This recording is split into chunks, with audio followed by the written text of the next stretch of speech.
Hey, this is Chuck, and you are listening to Fans with Bands, the podcast where we talk to the fans and the bands they dig about life, music, and whatever the hell else we want to talk about. Today on Fans with Bands, we're talking to Nick from Rock City Music. Check it out.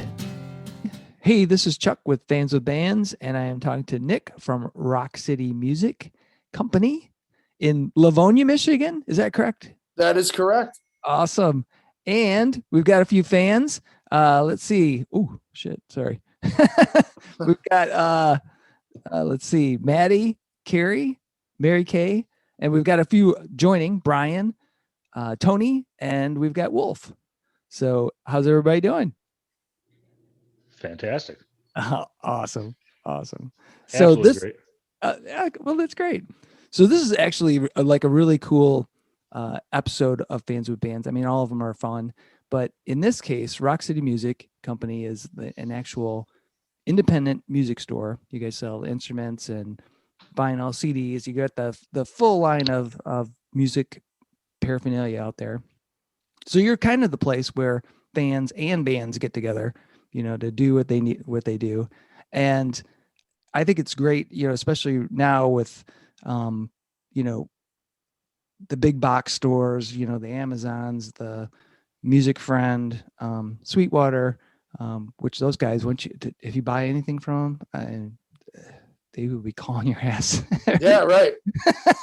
But anyway, it's super cool to see like a local store doing stuff and doing it in a really great way. So I'm curious from as being a patron of the store, to hear what other folks their stories were as far as like how did they find Rock City Music, and what do you love about that store, and maybe what's the last thing you bought there? So Matty, I know you, and we'll start with you. Well, good to see you. This is a nice little shindig put together so that especially during these closed off months where there's less human contact, it's good to get in contact with the people that we see that we miss at shows, and just the little things that we take for granted, just meeting up like at the local shop, looking for records, whatever, and bumping into people and meeting people, like how I met you, just kind of like, oh, we're gonna go see Judas Priest, and let's go grab a pint before, so that's right. Pretty much the same way I fell in with Rock City. I wanted to visit there. I went there, checked out the store, and was just blown away. It was just a place I just wanted to hang out and be a part of. And then I saw that they were looking for an internet salesperson, and I just kind of applied without knowing anybody there. And they gave me a chance, and apparently my interweb skills were good enough to get on this show. So I don't know if they'll hire me back, but yes, my wife. Honey, could you mute that? Honey, could you mute that, honey? Okay, then. Okay. Anyway, that's Cari, the real brains behind the operation here. But no, we needed Cari helping me apparently, because as soon as I started hooking things up, everything went wrong. So apparently my interweb skills aren't even that much higher than yours, Matt. I would say we're about in the same. We're more of the analog type people. Yeah, there you go. But so they gave me a shot to work there some at part-time hours, but it was more just about being there and being part of it was a family atmosphere and just a really great place. And it's a simple analogy, but it felt like home. It was just a great place, and I go out of my way to get there and tell people to go there, and they always go back, and so do I. So awesome. Very cool. Very cool. Let's see. Tony, can you hear us? Are you there? Oh, Tony may be a lurker. Is that TFM? No, that's doubtful. TFM's probably in bed right now. Let's try maybe Sean. Are you there, Sean? Yep, I'm here. All right. Oh. What a great name. Thank you. Are you related to Steve Eiserman, Sean Y? Yeah, totally related. He's my bud. All right. So I think I will say that one thing. I think all of these people on this stream, meaning myself, you, Chuck, and Sean Tapatio and Matty Ray, all have in common is we were all at the infamous Geddy Lee event. Yes, that was fantastic too. Holy cow! Who was that? Letty Gee? What is he? I think I've heard of him. He plays bass. Yeah. Oh, then I know him. I think he's a fan of yours, Matt. Then I know him. All right. What's up, Ged? So Sean, how did you become a aficionado of Rock City music? Well, I've been going to Rock City since they opened. I've known Nick for a long time. I even went to the old store quite a few times before they moved. And it's always been my place to go to get records, just hang out with the people that work there. All the staff is just great people. And it's just probably one of my favorite stores to go to. Very cool. Well, thank you. What's one of your favorite purchases from there? Springsteen box. Probably, yeah, it's got to be the Springsteen box set. Awesome. Very nice. Yeah. Very nice. Cool, man. So I have a question for you, Nick. Yes. I think you started Rock City about 6 years ago. I think this year is your 6th year, correct? That is correct. So actually where it started, I started working at Blues Airmen in Michigan when I was 16. And I worked for a family friend there. And about the time I was 20, he decided he wanted to retire. So it was sort of like I figured out a way to own and buy the store or get a real job. And I wasn't going to be good at a real job. So I figured out how to do that. And I ended up owning Blues Airmen for 4 years. And then I moved to Livonia and rebranded as Rock City Music. We did the move in less than 7 days. Moved the entire here November of 2015. Oh, cool. So yeah. 7 days. So just a note, Nick, your audio is kind of halting a little bit. So Ooh, that's weird. Yeah. Can you hear me? Yeah, I can hear you now. I don't know. Yeah, it's crazy. I don't know why. So that's exactly where I was, going with my question is like, how did you get started? And was there any, I mean, to me, if I was doing that, I would have been scared shitless because, it just seems like it would be really difficult to start an independent store or just keep an independent store going. Have you found that it's been, I guess, how has the business been? Have you been received well by the local community? Or do you feel like you've established yourself enough that you are able to compete with the large big box stores that are, Well, I think the community has always been great. The playing community, meaning the guys that go out and play in bands and gig, and the people that live around the store have always been great and super supportive. But to answer your question about just competing, it's always hard. It's a daily struggle. I mean, we live in a world, I think, where it's more about convenience and cheapness than it is about the quality of service, and that's a shame. I think there's a ton of people that still appreciate that, and that's why I think we have a growing customer base and fan base. But there's a lot of people that they want to sit in their underwear on their couch and get it there as fast as they can for the cheapest that they can, and they don't necessarily care who they're taking down with it.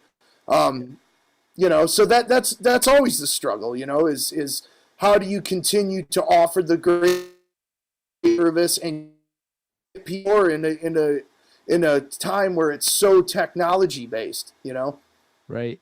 And I think Matty hit on a good point though, when he talked about like the atmosphere at the store, and Sean did too, of that, the staff that you have that working there are really, they're into music. They're also very friendly and receptive. You feel that your kind of your company, I would say like motto or ethos is to try to cultivate that, to make sure that people feel really comfortable just to come hang out, check out some stuff. They might not buy something right today, but Yes. they're, they're there. They can go check out an album, do this, and then come back and say, you know what?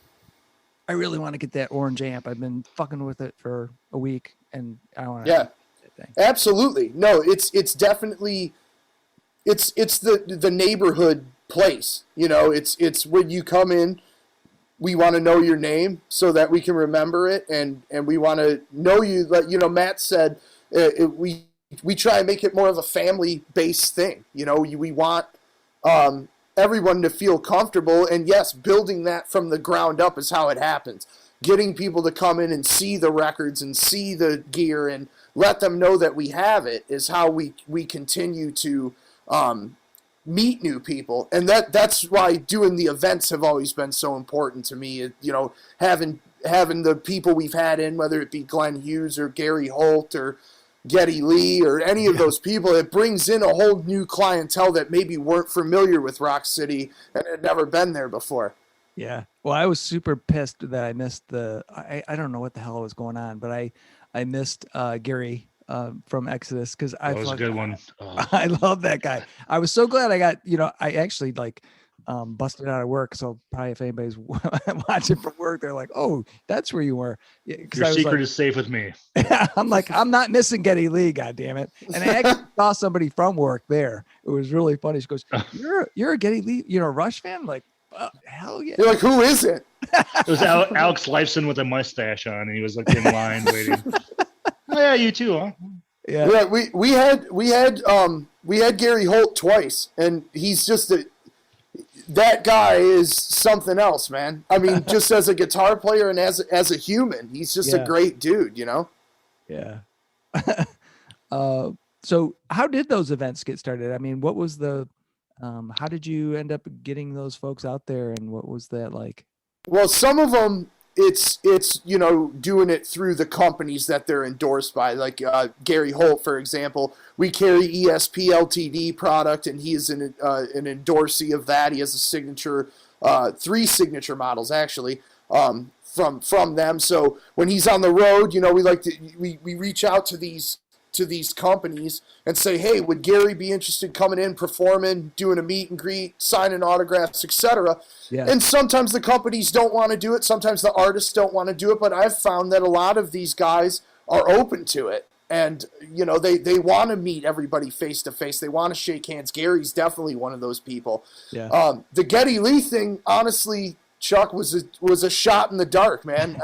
He had the beautiful book of bass coming out, and I knew he had been doing events, and I sent an email, and I didn't hear anything about it for a few months, and then on a Thursday, I had actually left the shop early, which I almost never do. I'm there open to close pretty much every day, and my manager at the store, Scotty, called me. I was in my driveway, and he goes, just called here and they want to know if we can do this event next Tuesday. They're going to call you in like 5 minutes. And I said, yeah, and I mean, it was unbelievable. So Megan is Geddy's manager, and she calls and she just rattled it off like, we're flying in from St. Louis and then we got to go to Chicago. We got a real tight window. We can do it. I looked at your place. I think it would be great. Here's how we're going to do it. Blah, blah, blah. Can you do it? Yes or no? I need an answer right now. And it was like, fuck yeah, we can. We're going to figure out a way we can do it, And we did. I mean, we had 4 days notice, and obviously you were at the event. We had 600 people, and, it was a lot of people to move through, but, you got to rise to the occasion. And that was one of those things. I'm sorry, I'm going off on a tangent. No, it's awesome. Go for it. What I was getting to was Megan, Geddy's manager, at the end of our phone conversation, she said, you see what happens when you send random emails? Squeaky wheel gets the grease. And I was like, I mean, that shows what kind of place it is. It's a place you want to go. It's a place I choose to go. It's a place that I look forward to going to and make it a trip. And it's the best. Yeah. Thank you. So I don't want to monopolize all the questions. Anybody else have any questions for Nick? Uh-oh. Oh, I know most of the people on here, so I'm feeling like I'm gonna get thrown some embarrassing shit. anybody? I have one. Go for it. This is a tough one. What was the moment you knew that this was what you wanted to do and you were going to take that step and start a place like this? Well, I would say, like I said a little bit ago, when I was at Blues Airmen and was running that place for a few years, we were excelling and we were doing well, but I quickly figured out like we were going to be maximized pretty quickly in the location we were in. It was small and we couldn't get any more lesson rooms and we couldn't get new gear. And it was sort of just this like put up or shut up type thing. You know, you got to go for it or don't. And I think at that moment I was 25, you know, and I was like, okay, well, if I do this for 5 years or if it fails in the next couple of years, I'll still be under 30. So I can figure out something else I can do, you know? But I'm talking before that. Like, I get to 25. I'm talking before that, which that's where the guts kick in, where you were like, I'm going to do this before all that. Well, I think it was, you know, I had been working in the store since I was 16, and I got to where Dave was going to retire. That was the guy I worked for. And like I said, it was either I had to find something else to do or do this, and I felt like I could really excel in this, and I felt like this was something I was going to be passionate about. It's crazy to me because where we're at right now, almost 10 years ahead of the conversation I had with myself, what we have now is the vision I had in my head at that point of what I wanted to do. You know, the records and the you know, all of that. Yeah, I wanted to do that then, but I didn't have the means to, and I had to learn, and I had to do, you know, I had to start over basically. Grind it out. But now here we are, you know. Yeah, that sounds great, and I think the future is bright as far as if this was your goal, the future is very bright. Yeah. Well, I appreciate that. It's always Matt probably knows better than almost anybody. There's a lot of moments where it's frustrating and you start going, I don't know what I'm doing, and you know what, you know, but then something comes along like those events, like I just mentioned, the Geddy Lee thing, or we get a new brand, or even a customer coming in and just being stoked to get their guitar. You know, it revitalizes you and what you're doing. Well, that's music. Like you had those moments, and they're few and far between where what hair you have left gets blown back. There's an experience you share. No, you shared a show, or between the musicians, or you're playing, or photography, or any part of it all. It all comes together, and I think it's hard to put into words, but I think those moments happen, and yeah, I guess that's all I'm saying. But those moments. No, yeah, you're absolutely right. I've seen them happen at that store. I've been a part of it. I've been as a guest. I've been, you know, helping the line, talking to everybody else. There's lots of moments there. I mean, that's what makes it beautiful. The things for me, like probably even the Geddy Lee thing was huge, but my biggest like pinch me moment that I've had. It was pretty cool. Geddy Lee was cool. Doing this was, you know, I'm a massive Deep Purple fan. I've been a Deep Purple fan since I was 10, and when we had Glenn Hughes in the store of Deep Purple, that was like the biggest, like, what the fuck? How did I get here moment? Like, because I just kept thinking, like, if 10-year-old Nick knew this, he'd be like pissing himself. I was pissing myself at 28. Listen, you know? Listen, fuck you. At 39, I got to lift him in your truck. It was very light. That's true. That's true. He did. That's awesome. Yeah, light as a feather. Yeah. Yeah. Yeah, I carry Glenn Hughes. God damn it! Does anybody else have any questions for Nick? Here's a question: of all the people that you've had doing events in your stores, who among them have commented on the array of Bruce Springsteen memorabilia in your office? Oh, hands down, there's only one answer to this, and it was the Struts. Really? Yeah, the Struts were like, they were definitely ribbing me about it. They were like, the Luke, the singer from the Struts, was like, "Hey, thanks for having us, but sorry we're not the boss." But he kept making cracks about it. So it was definitely the Struts. Who else? I'm trying to think who else said anything about it. Steve Gorman was like, "Oh, I guess you like Bruce Springsteen," But honestly, a lot of the times they come in and they're more concerned about how the day's gonna run and etc. That they don't really pay attention to that stuff. But yeah, the Struts for sure were commenting on it. Awesome. So what is the love for Bruce? When did you become a Bruce aficionado? No, actually, it's funny because people automatically assume because of my age that like I got it from my dad or something, but my dad despises Bruce Springsteen, so that wasn't it. No, I'll tell you when we first started doing vinyl at Blues Airmen in like 2011, Bruce was one of those artists. Obviously, everyone knows who he is, but you're not really familiar with the work necessarily. I knew "Born to Run," which is in my mind the best song ever written. But and I knew the hits, "Dance in the Dark" and etc. But I bought a record collection from a customer, and it had the album "Darkness on the Edge of Town" in it, and from 1978. And I was like, I'm going to put this on. Something just possessed me to put it on. And from that moment, I was just hooked. Wow. It was the fucking best thing I had heard in a long time. I mean, it was like one of those like life-changing moments. And Bruce is a total hero. He's an inspiration, I think, as a human being. And I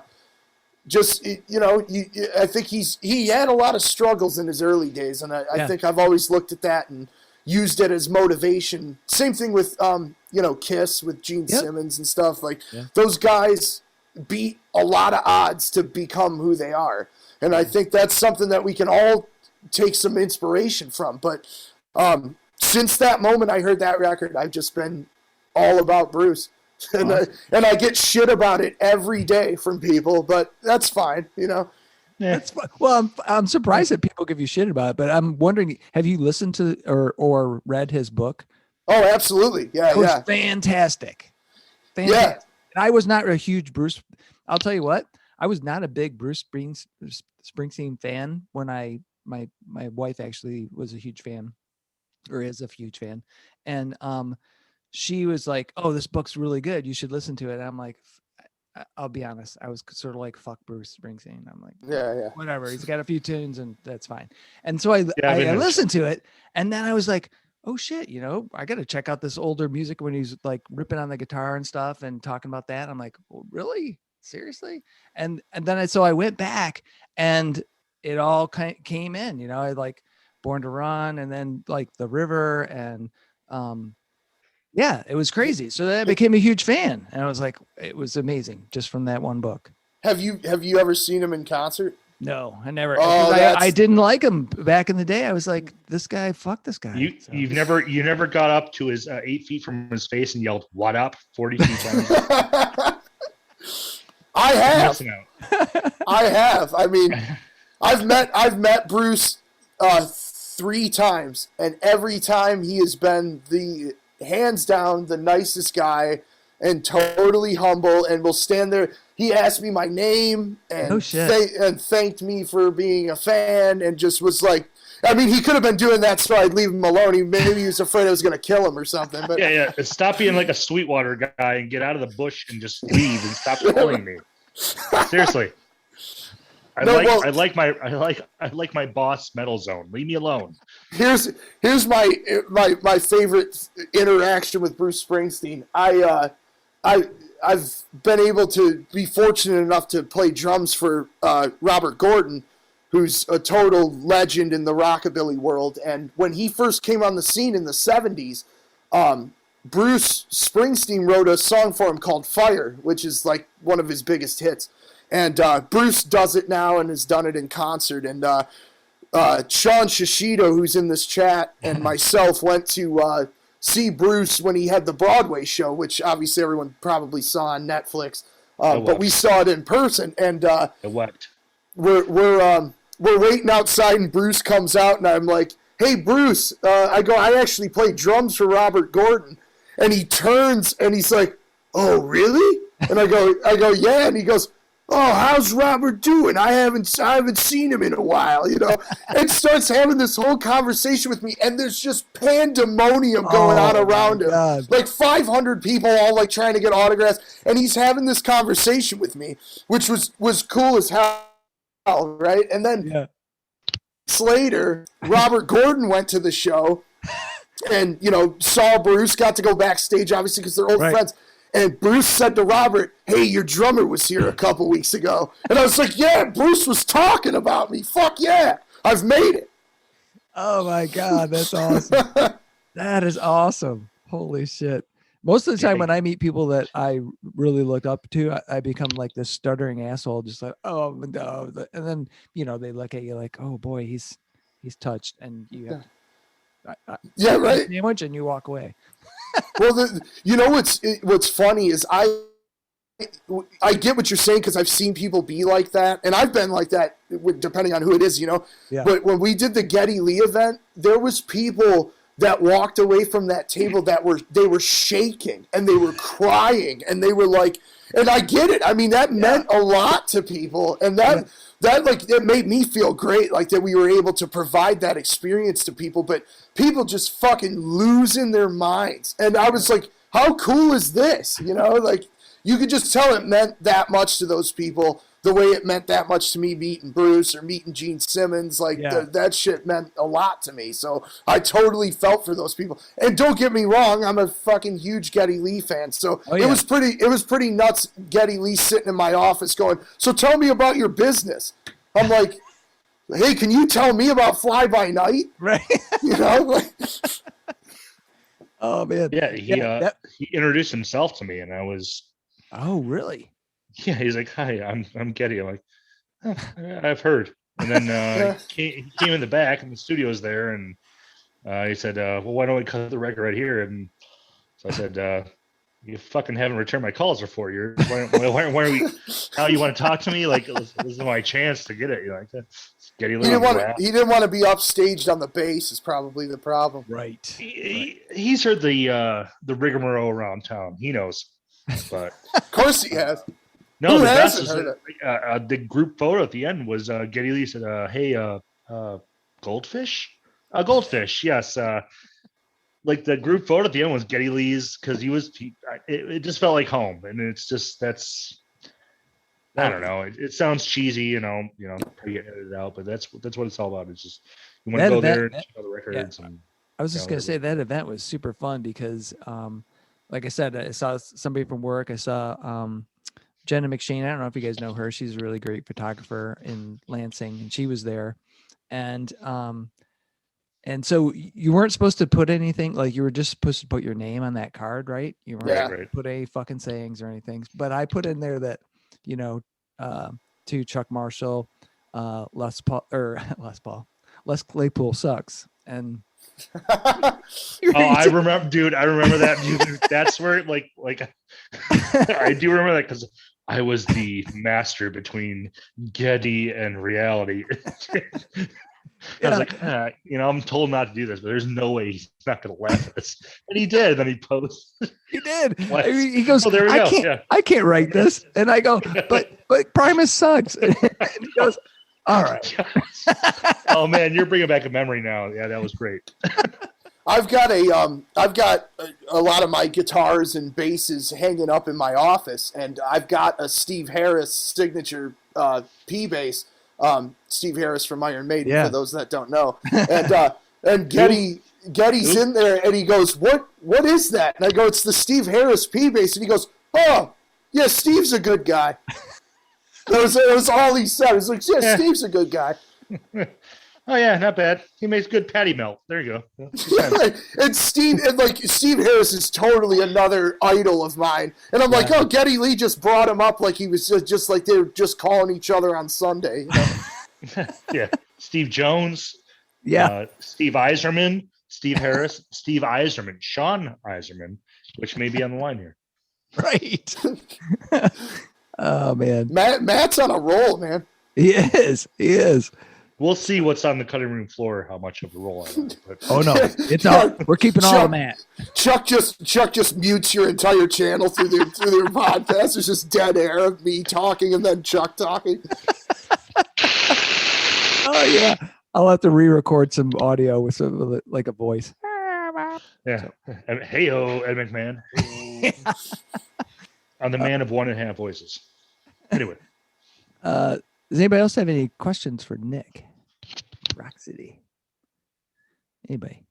I see. I know. How about tell us about the time Frank Bello and your grandpa were drinking together. Oh, that's a good one. But hang on, we'll get to that. But I see that Tony Savona's trying to. Tony's a good customer. I don't know if he's trying to talk or he's just waving. I'm not sure. Tony, are you there? Are you trying to talk? Oh, Tony.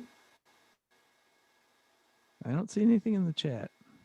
I think the lower left corner. I can see his mic is trying to come on, but it's just not. Not working. Tony.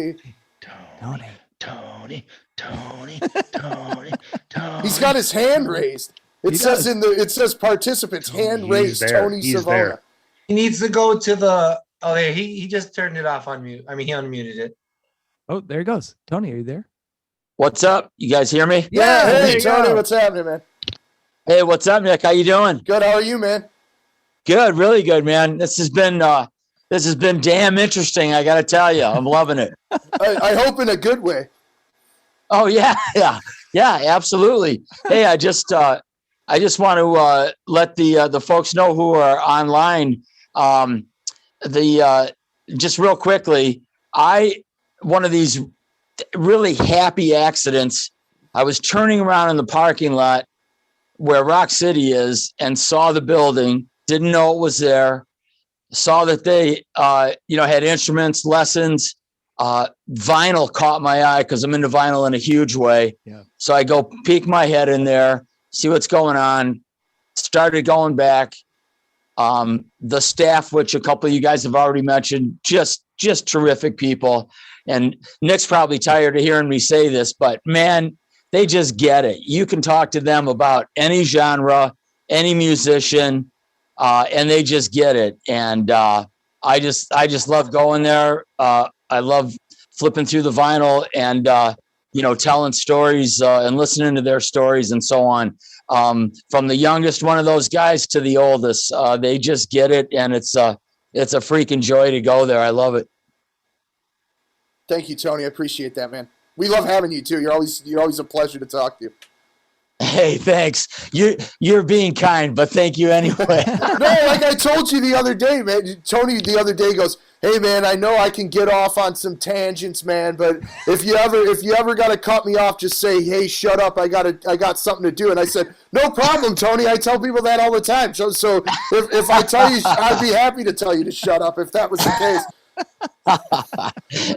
No kidding. One thing, which those of you who know Nick well, one thing that I learned all too quickly is tread lightly when it comes to KISS. Yeah, that's true. Like if you want to bring up Flick of the Switch versus Creatures of the Night, you're going to lose. Oh, it's Creatures of the Night without question. Oh, Even against Hot in the Shade, you're going to lose. Yo, yeah, Hot in the Shade for sure. I got a buddy I work with. You can't. How does that compare though? Like, so I'll be honest. I was a huge KISS fan. Like all the pictures and stuff when I was I don't know, 6th grade to 9th grade. Like just huge into KISS. One of the first albums I got was Kiss Alive. Played the fuck out of that thing. One of the best albums of all time. Yeah, it still is. And my mom was freaking out, because I think Kiss Live 2, which one had Cold Gin? Kiss Live 1, 2. Kiss Alive 1. Yeah. So she heard the lyrics to Cold Gin. She said, "What the fuck?" She didn't say what the fuck, but she said, it was basically what she was telling me. Like, you shouldn't be listening to this. I go, Mom, it's just, this is awesome. So, I'm gonna tell this story real quick, Chuck, because my mom's in here. She loves to tell this story. So my dad, massive Kiss fan. So when I was growing up, the music was always on, and he was always playing the videos and everything. Yeah. And I went with my mom to like, it wasn't CVS at the time. I think it might have been Arbor Drugs. And I was in the parking lot going, "It's Cold Gin time again." And I was like 4. And my mom's like, everyone was looking like, why is this kid singing about Cold Gin? Then he said, "Listen, people. Yeah, Let me tell you. Listen, people. Okay, listen now, people. I'm going to tell you about some savings at Arbor Drugs." I didn't say that. I think they actually had Paul Stanley say that. So speaking of What Paul, did that cost you? I heard there's like a tape or a video of him doing all his like outtakes of all him talking and doing his. Oh yeah. Have you heard that? Oh, of course I have. I've got the extended 75-minute cut of it. Why you holding out on the other 3 hours for us? I've actually hung out with Nick and 9 hours, and that's all. We just talked to each other like Paul Stanley. That's why you want these ribs with sauce or without? Dip or with not? Not me. I don't give a fuck. Not today. Not tonight. Woo! Yeah. I mean, what do you have a better way to spend your day than talking to like Paul Stanley? Exactly. But I will say I think that definitely contributed to. I had to have throat surgery a couple years ago, and I think the overextension of me doing Paul Stanley all the time ruined my throat. As you can see, it's also ruined Paul's. 100% worth it. Oh man. Yeah. So go ahead, Chuck. I didn't mean to derail your Kiss story. That was perfect. That was actually perfect. But I was huge into Kiss at that point in time, up to the they did the individual albums. But as soon as they took their makeup off, I was like, and I kind of lost interest. And so I'm like, how the hell did you stay on with the band like when Creatures of the Night and that shit came out? Because I was like, oh. But then Rush, so. I think you're going back to it in hindsight. You know what I mean? I wasn't there living it, so I don't know what it was like when they took their makeup off and pissed everybody off and started doing, 80s hair metal and stuff. Right. But to me, like, you listen to something like, I don't know, like the Crazy Nights record. Okay, it's not Destroyer. I don't think anybody would say that it is. But when you compare it to like, Cinderella Night Songs and Bon Jovi Slippery When Wet, it's just as good. Whoa, Night Songs. Yeah, dude, I love Cinderella and I love Night Songs, but don't be on here like it's not. And I love you. Raining blood, dude. Like, I'm just saying that riff in Night Song. Man, I love it. To me, Night Songs is the quintessential hair metal record. Is Night Songs. Well, so now I'm feeling like I need to go back and revisit because I think I was traumatized as a youth, when they went from makeup to hair metal, and I was into hair metal for a little bit, and so I need to go back and check it out. The Revenge album from the early '90s is fantastic, and it's not underrated. That was a great tune. Hey guys, this is Tony. I got to throw this in. I was more into the hair metal bands videos. You got to love those guys' videos. Just the most decadent shit that they could come up with. I mean, I like some hair bands musically, but I just love their freaking videos.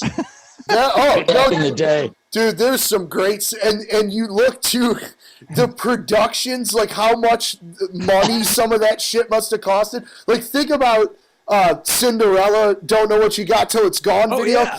Tom Kiefer is playing piano next to a canyon. Like, they had to take a piano out there and Listen. get a No, helicopter and all of that shit. No, Like, listen, you have no idea. Kip Winger is still hungry. He hasn't had enough to eat. He's still hungry.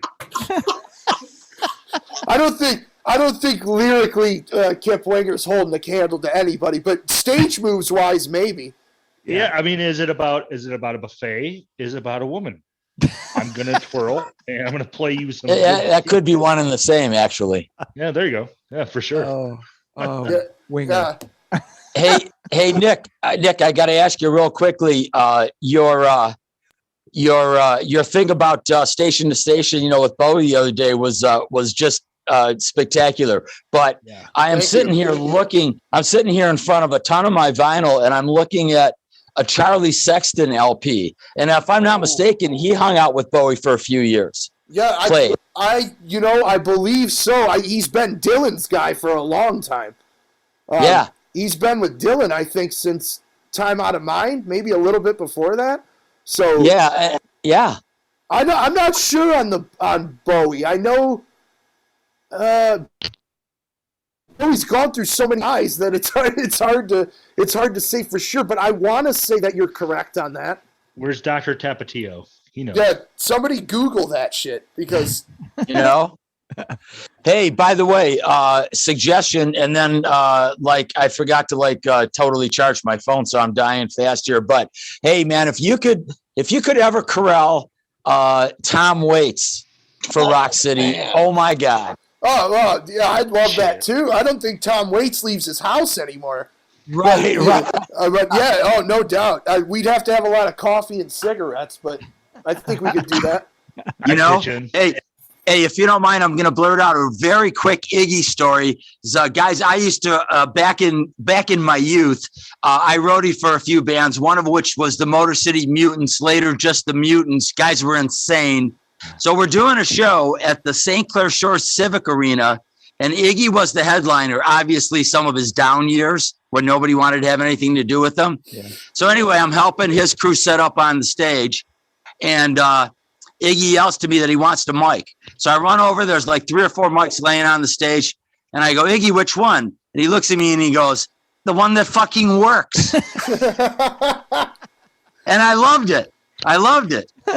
That's my one and only Iggy experience was I watched was it the it was when they did the tribute to Ron Ashton in Ann Arbor. Yeah, you can't use that. And just get rid of that. I'll find something.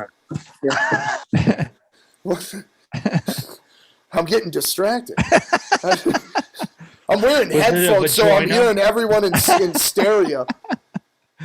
So I saw they were doing that tribute to Ron Ashton, and Henry Rollins was the MC, and he sang "I Got a Right" with the Stooges, and they had Dennis Tech from Radio Birdman was playing all the early Stooges stuff, and then James Williamson obviously playing the raw power shit, and then Mike Watt on bass, and Scott Ashton on drums. Amazing. That's a lineup right there. It is. And seriously, no, that's fucking classic. Well, this is where it was like I saw everything I needed to see for the rest of my life with Iggy Pop, because Henry Rollins did "I Got It Right," threw the mic down, the band went into raw power as the opener, and Iggy ran out, no shirt on or anything, and they just crushed raw power. And this was at the Michigan Theater, so it's like it's a nice. Sweet.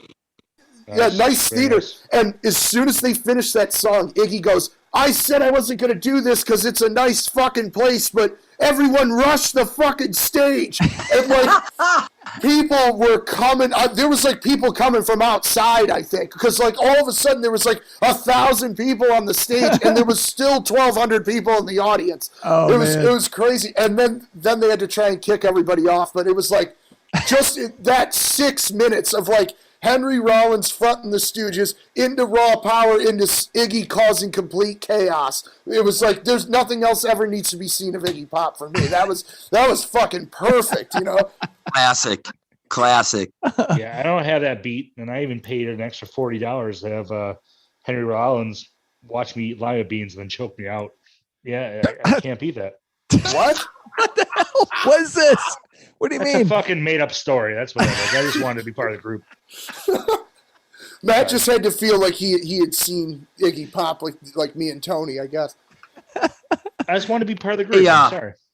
Hey, it was really great chatting with all you guys. Probably run into you guys at the store now and then. Hey, Nick, one last thing. All the people that you've had at the store, the meet and greets. I mean, I was there for both Gary Holt. I was there for Glenn Hughes, like you said, was phenomenal. And Nita Strauss was just so freaking down to earth and so cool. She actually made me want to, learn how to play the guitar faster. And she also made me wish I was taller, but that's another story. Yeah. Anyway, man, I'm signing off, man. It's been great. Thanks, Tony. Thanks for Tony. jumping on, man. Yeah, man. Rock on. We'll see you soon, Nick. Later. Sounds good, Tony. Thanks. Thanks. Awesome. So does anybody else have questions for Nick? Uh-oh. I see 8 Shishitos here too. Hello. And John and Jeff. Oh, John's here. Hi, John. Hi, Jeff. I think that's Jeff Osowski would be my guess. And John Fitchett. Yep, John Fitchett. Yep. Hello. Yeah, it's Jeff Hi, Osowski. Jeff. I was on 5 hours of phone calls today, Zoom meetings, and this is the first one I'm actually enjoying. Thank you. Thanks, Jeff. Gee. Hey, Chuck. I know What's that up, Chuck brother? too. What's going on, man? How are you? Storm, man, going good. Yeah, we're That's getting good. through Good. it, man. Glad to hear it, brother. We're doing it. Thank you. Yeah, Jeff said he's been on the phone for 5 hours. Nobody is on the phone more than Jeff. I've never seen anybody take more phone calls than Jeff Osowski. So that makes sense. And I see Wolf there. Wolf, what's happening, buddy? Hey, Nick, it gets better. I got a 9 o'clock with Nissan. Oh, 9 p.m.? Well, you got to talk to them when the plants are down. Oh, So, man. uh, Holy cow. Wow.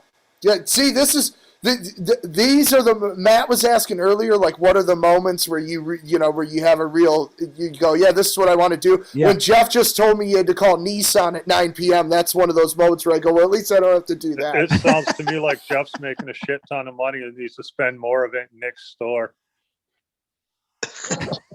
Jeff, I spend my yeah, share. I was just gonna say, Jeff just took home a very nice Gretsch Professional Brian Nice. Setzer.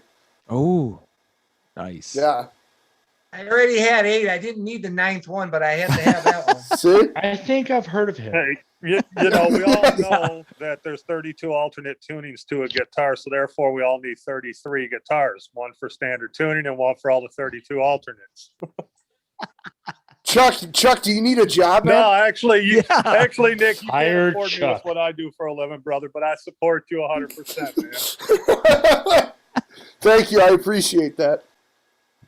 I'll come work for one day just to get a staff shirt, Nick. All right, that's fair. We usually don't give staff shirts until 30 Yeah, days. well, caught out again. I almost had one. Oh, man. Come on now. That should be it. Matt has one. You have. Don't fucking It do just that. doesn't fit. It doesn't fit me because I'm too busy not playing Gretches. Here you go. Well, we are just about out of time, guys. It's been fantastic to see you all and to be able to talk and share stories. It's been so good, Nick. It's just fantastic. And Thank you. I'm glad we were able to do it. I know we were both like we weren't sure what we were going to get because I'm technically not a band. I play in bands, but we were. like I said, Rock City music is like the culmination. You have the bands and the fans going there, right? Yes. So yeah, and I do need to get my ass over there because you keep showing all this fucking awesome vinyl. I'm like, God, especially that Alice Cooper. The new Alice. Yeah, it's really good too. I know. I see you post all the time on Facebook like your Sunday cooking tunes, and I'm like, I've got all those records. It's my favorite, Chuck. I'm gonna step in over Nick. I love it. It's always I love it. It's beautiful. So I've got one last question for everyone. Yes. And that is, it's a controversial question. Uh-oh. Throw it out there on Fans and Bands a lot. Pineapple or no pineapple on pizzas? Absolutely not. It's an insult to Nick. pizza. No way. You put Nope. pineapple on a pizza anywhere near me, I will throw it in the garbage. Well, wait a second. Buddies used to have whole pineapple rings. And when they did that, it made it worthwhile because it was my mom's favorite. We grew up somebody mentioned the Mutants. I grew up with Art Lizak's brothers. I went to school with them and played at Lily's as a kid when I was in punk bands, but I grew up right by the original Buddies. And that's the only place I would ever eat pizza because there's a whole pineapple ring and it was my mom's favorite. So I had to buy it, especially as she got older, just to see the glint in her eye when I'd bring over a pizza on my lunch hour. I'd run over there or whatever. But anywhere else, yeah, it's garbage. Yeah, like I don't know. I'm Italian, as all Italians have to tell you that they're Italian, and I just find it just repulsing, to be honest with you. Oh man. So Chuck, how about you? Pineapples. Put your mask on. Chuck, how about you? How about No, for absolutely pineapple? not. No. No pineapple. No. Only thing worse than pineapple on pizza is fucking anchovies, man. Yeah, I used to. I don't eat any of that stuff anymore. But when I did, I didn't mind anchovies in a Caesar salad or something. No. But yeah, on a pizza, Yeah. you might as well just drink salt.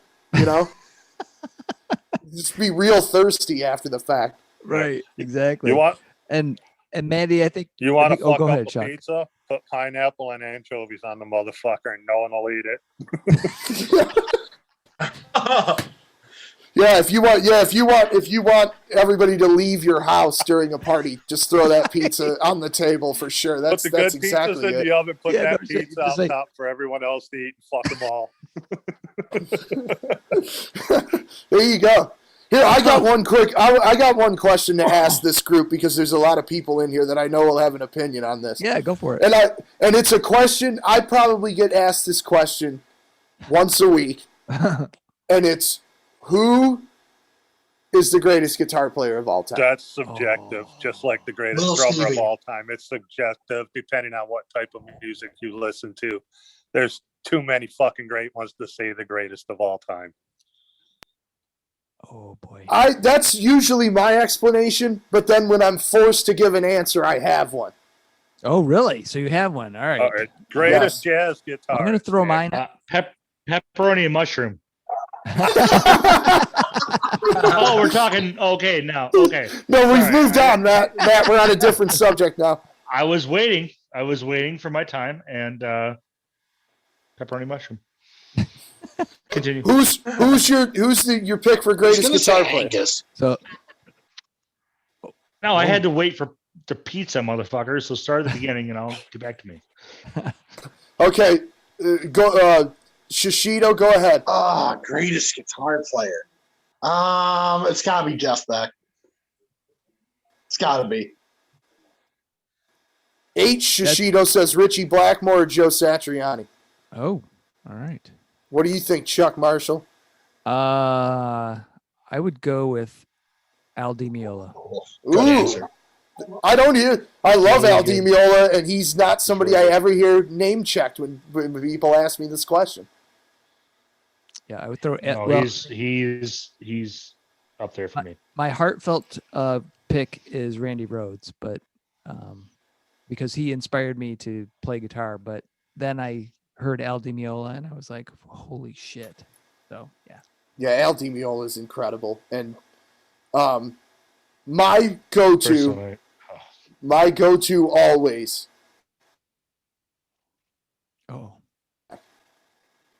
To me, just like can do anything and just plays the instrument like nobody else. Like everybody, Say it again. You Yeah, cut Nick, out. you froze right when you said it. No. Oh, nobody heard me? No. No. I guess the you'll never fuck?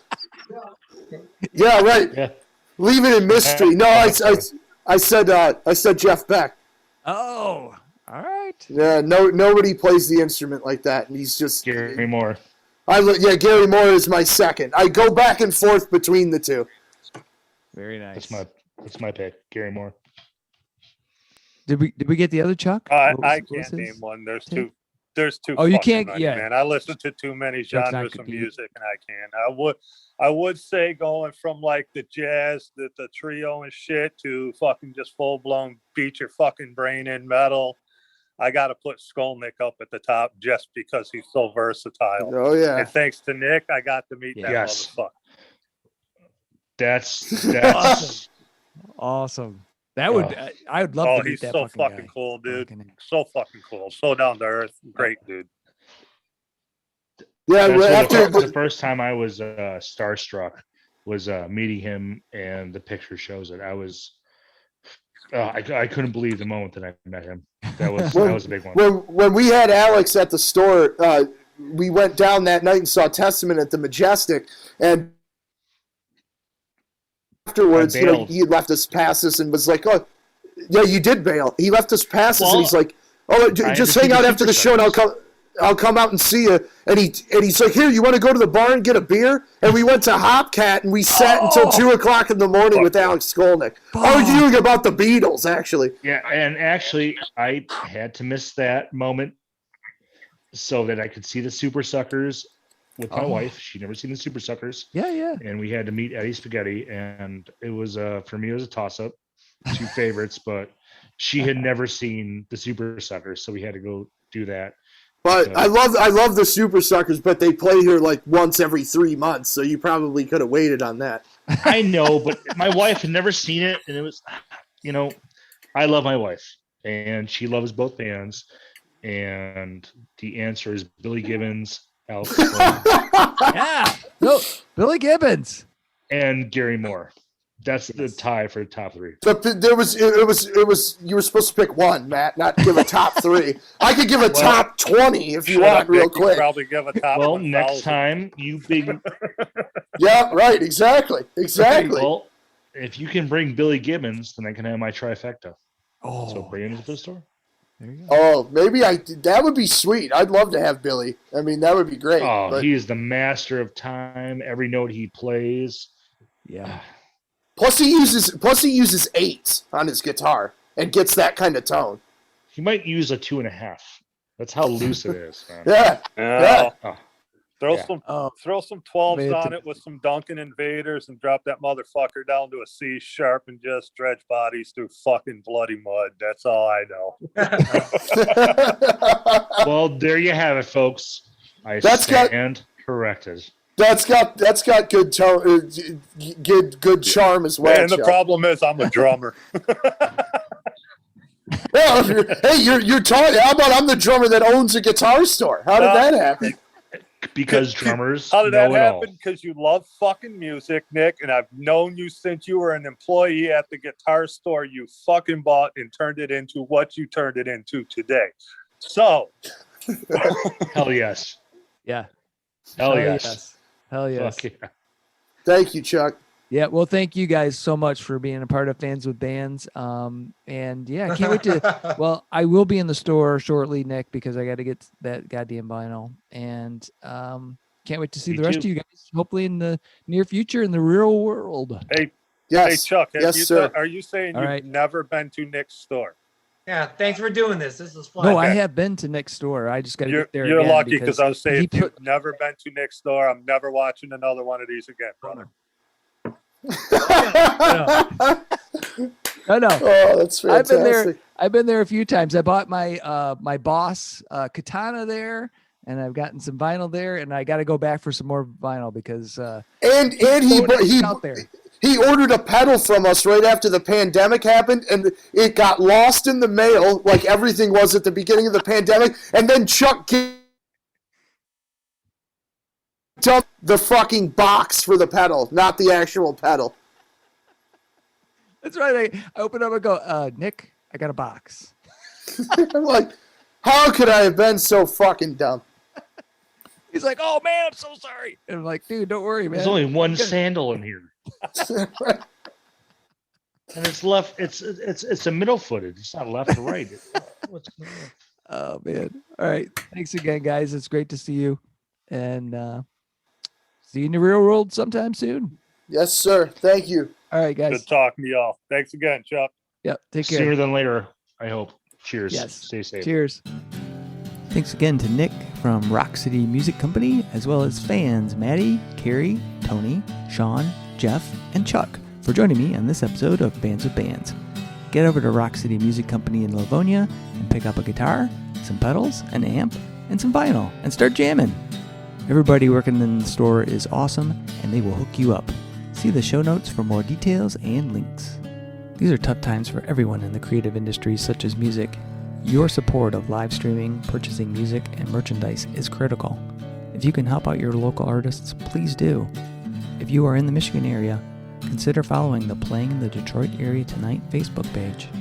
It is a place for fans and bands to support each other and share our combined love of music.